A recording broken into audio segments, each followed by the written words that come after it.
Hello future doctors, my self doctor Sneha Jain, second year MBBS student. और आज मैं आपके लिए लेके आई हूँ एमसीसी काउंसलिंग की कंप्लीट गाइडिंग वीडियो।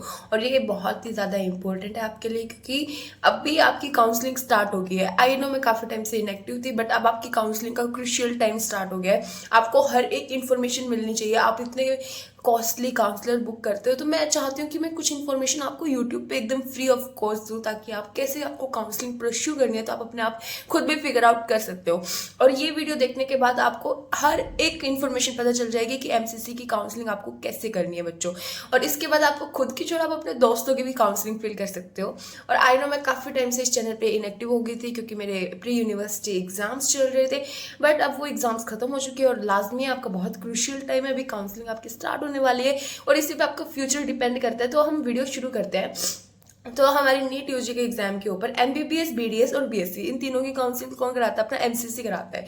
तो इसका ना मैं एक पोर्टफोलियो, अभी ये बुलेटिन बोर्ड रिलीज हो गया है, बट ये डेट्स नहीं लेके आई हुई है, रिलीज हुई है। तो मैं लास्ट ईयर की डेट्स आपको दिखा रही हूँ। और लास्ट ईयर की ये चेंज हो गई थी डेट, बट एमसीसी की ऑफिशियल वेबसाइट पे यही डेट्स अवेलेबल थी। सबसे पहले आपका स्टेप बाय स्टेप मैं बताती हूँ कि एमसीसी काउंसलिंग कराने के लिए आपको किन किन प्रोसेस के थ्रू जाना पड़ेगा। तो आपका जो है सीट मैट्रिक्स बन के आएगा। उस सीट मैट्रिक्स में क्या होएगा कि अपनी कितनी एमबीबीएस की सीट इस बार आने वाली है, क्योंकि 10,000 जो सीट्स है ना, वो इस बार बढ़ चुकी है अपनी वापस से। तो अपनी एमबीबीएस की सीट्स कितनी सीट्स है? लगभग अपनी 1.5 लाख के करीब सीट्स हैं, जो अपनी गवर्नमेंट और प्राइवेट को मिला के सीट्स है। तो अपना पहले सीट मैट्रिक्स तैयार होकर आएगा। अगर सीट्स बढ़ रही है तो ऑब्वियसली बात है, कट ऑफ थोड़ी सी आपको कम में भी मार्क्स मिल जाएगा। और उसके बाद स्टार्ट होएगा अपना रजिस्ट्रेशन। रजिस्ट्रेशन में आपका क्या, लास्ट ईयर 21 जुलाई को रजिस्ट्रेशन स्टार्ट हुआ था और आई के 7 जुलाई तक चला था। ये 28 जुलाई पहले था, फिर उसमें अपना थोड़ा सा घपला हो गया था। वो चलता रहता है बच्चों, नीट में तो चलता रहता है। तो मतलब बेसिकली आप समझो कि आपका रजिस्ट्रेशन होएगा, तो आपने रजिस्ट्रेशन कर देना है अपना।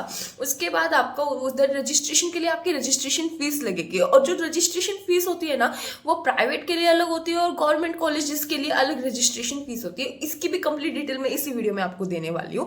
उसके बाद आपका स्टार्ट होता है चॉइस फिलिंग। तो अज्यूम करो कि 8 दिन का टाइम आपको मिला है रजिस्ट्रेशन के लिए। उसके बाद 1 हफ्ते का टाइम आपको चॉइस फिलिंग के लिए दिया जाता है। आपको प्रायोरिटी वाइज किन कॉलेजेस को रखना है, और ये बहुत ही क्रूशियल स्टेप होता है, क्योंकि जो कॉलेज आप ऊपर रखोगे ना, तो वही मिलने वाला है आपको। तो पहले ही सोच के चलो कि ये कॉलेज मुझे ये इस कॉलेज से ज्यादा पसंद है। ये सब आपको फिगर आउट करके बहुत अच्छी सी एक प्रायोरिटी लिस्ट बनानी है।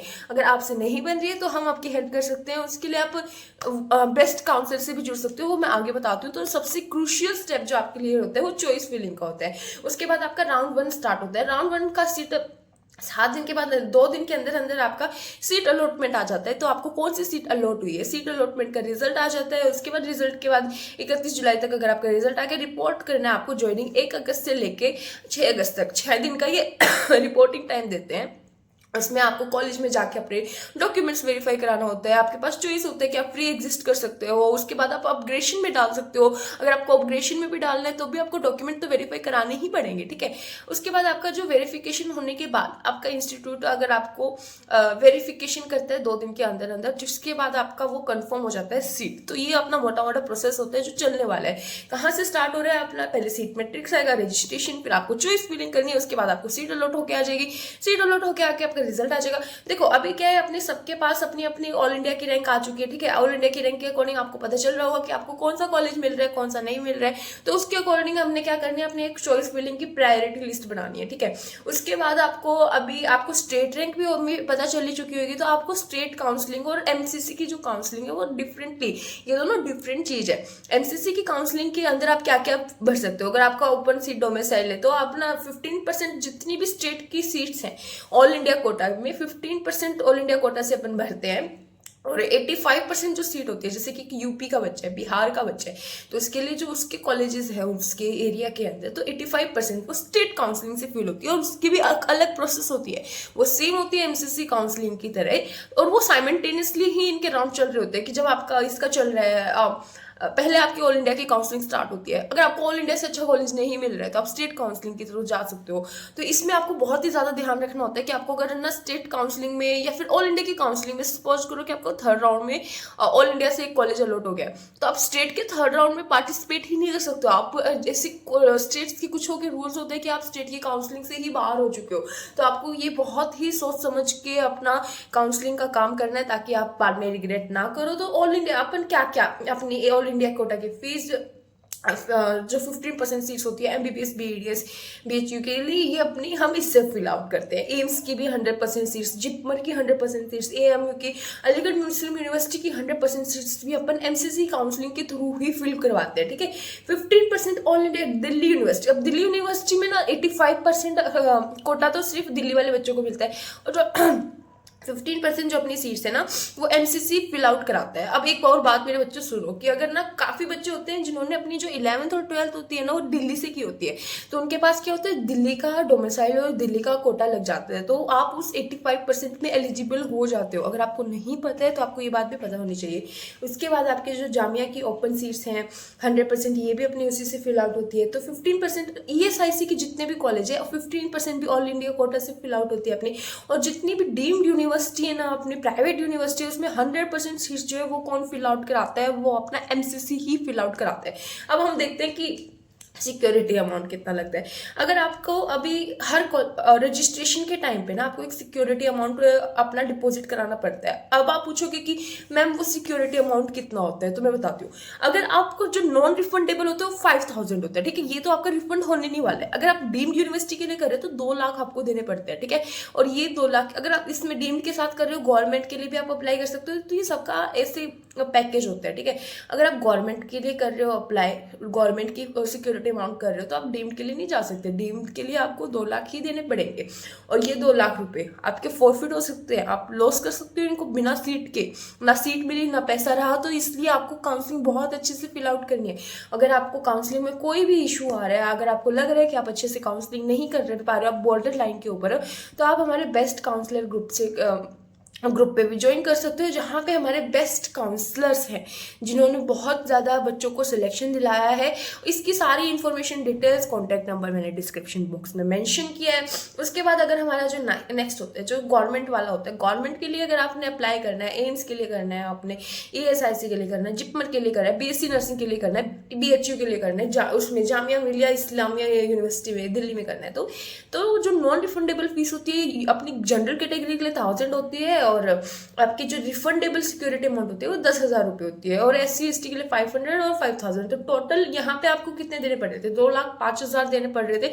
और यहाँ पे अगर आप सिर्फ गवर्नमेंट के काउंसलिंग को फिल कराते हो, प्राइवेट यूनिवर्सिटी की तरफ ऑप्ट नहीं कर रहे हो, तो आपको कम से कम 11,000 और 5,500 अगर आप कैटेगरी से बिलोंग करते हो। अगर आप जनरल कैंडिडेट हो तो आपको 11,000 रुपये लग रहे हैं यहाँ पे। तो आपको इसकी मैं ऑफिशियल वेबसाइट एक बार दिखाना चाहती हूँ। रियली सॉरी बच्चों कि मुझे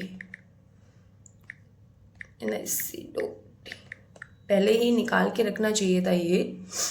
हाँ, तो ये रहा। तो अगर आप देखो अभी, अगर आप UG मेडिकल्स के कोर्सेज में जा रहे हो अभी, तो अभी यहाँ पे आपको ऑफिशियल वेबसाइट के ऊपर ही जाना है। अब जो काउंसलर होते हैं वो क्या करते हैं, सारा डाटा ऑफिशियल वेबसाइट से ही उठाते हैं। तो आपको इतनी सारी मेहनत आपको खुद ना करनी पड़े, इसलिए हम काउंसलर को हायर करते हैं, है ना। तो अगर आप खुद से मेहनत करना चाह सकते हो, आप खुद से मेहनत करना चाहते हो, तो यहाँ पे मैं आपको बता देती हूँ कि कहाँ पे आपको सारी इन्फॉर्मेशन मिल जाएगी। ये अपना ऑल इंडिया कोटा स्टेट 2026 की डेट्स अभी आ चुकी हैं, तो मैं आपको दिखा देती हूँ कि आपका जो फर्स्ट राउंड होने वाला है वो 4 अगस्त से स्टार्ट होने वाला है, और उसके बाद सेकंड राउंड आपका 24 अगस्त को स्टार्ट होएगा। और स्टेट काउंसलिंग भी अपनी साइमल्टेनियसली ही चल रही होती है कि 13 अगस्त से अपनी स्टेट काउंसलिंग स्टार्ट हो रही है, 31 अगस्त को उसका सेकंड राउंड है, लास्ट डेट ऑफ ज्वाइनिंग 8 सितंबर है, थर्ड राउंड आपका 10 सितंबर है, ऑस्ट्रिया वैकेंसी राउंड अपना 28 सितंबर को है। तो ये सारे डेट्स आप एक बार देख लेना, चेक कर लेना कि आपको कोई भी आपकी इंपॉर्टेंट अपडेट्स जो है वो मिस नहीं होनी चाहिए। तो अब देखो सीट मैट्रिक्स में नीट UG का BDS मेरे को MBBS का दिखाना है आपको, एक सेकेंड बच्चों। तो हम आगे चलते हैं सीट मैट्रिक्स के अंदर 2025 के अंदर। जैसे अगर आपके पास स्ट्रे वैकेंसी राउंड तक, अगर आप स्ट्रे राउंड तक जाना चाहते हो तो आप यहाँ पे चेक कर सकते हो कि स्ट्रे राउंड पे आपको लास्ट ईयर, देखो अभी जो आपका ये एमबीबीएस ओपन ओबीसी कैटेगरी वाले बच्चे को क्या मिला, कर्नाटका मिला है 26,000 रैंक के ऊपर, चित्तौड़गढ़। ये आपके सारे स्ट्रे वैकेंसी वाले राउंड है जिसमें आप कैटेगरी वाइज कौन सा कोर्स आपको यहाँ पे ऊपर सर्च करके देख सकते हो कि स्ट्रे वैकेंसी के लिए आपको जाना चाहिए नहीं जाना चाहिए उस कॉलेज के अंदर। तो ये सारी इन्फॉर्मेशन आप यहाँ से ले सकते हो। अगर आपको कॉलेज की पार्टिसिपेंट्स लिस्ट चाहिए तो वो भी आप यहाँ से ले सकते हो कि आपका कितना आपको कितना पार्टिसिपेंट अमाउंट लगने वाला है, उसके बाद कितना वहाँ पे।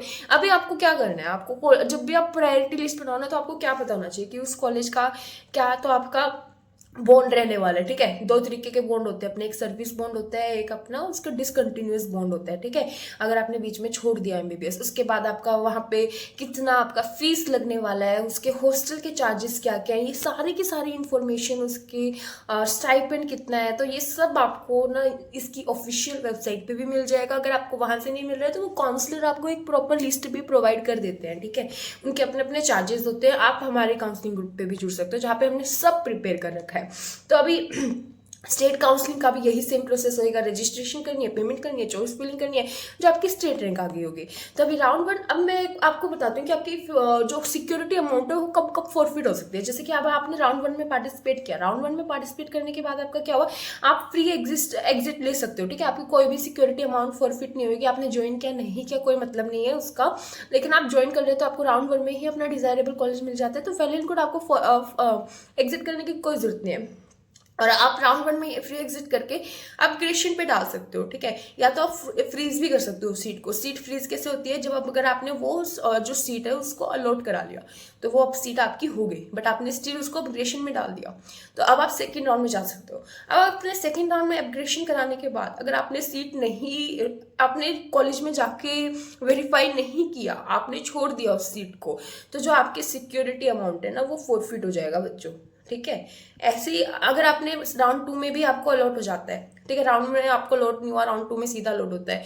आप राउंड 2 वाले कॉलेज से सेटिस्फाई नहीं हो तो आप मोप अप राउंड जिसे हम बोलते हैं राउंड 3 में जा सकते हो। ठीक है, राउंड 3 के अंदर भी आपने अगर जाके रिपोर्ट नहीं कराया कॉलेज के अंदर, आपने काउंसलिंग के रूल्स को वायलेट कर दिया, तब भी आपकी सिक्योरिटी अमाउंट फॉरफिट होने के चांसेस हैं। उसके बाद लेकिन अगर आपको, और जो स्ट्रे वैकेंसी का क्या रूल होता है, स्ट्रे वैकेंसी हमारा तब होता है अगर आपको राउंड 1, राउंड 2 और राउंड 3 तीनों में एक बार भी कॉलेज अलॉट नहीं हुआ ना, तब भी आप स्ट्रे वैकेंसी के लिए एलिजिबल होते हो। वरना आप स्ट्रे वैकेंसी के लिए एलिजिबल नहीं होते हो कि आपने पहले अपना कॉलेज अलॉट करा दिया, अभी आप स्ट्रे वैकेंसी के भरोसे बैठे हो, बट आप स्ट्रे वैकेंसी से ऑलरेडी बाहर निकल चुके हो।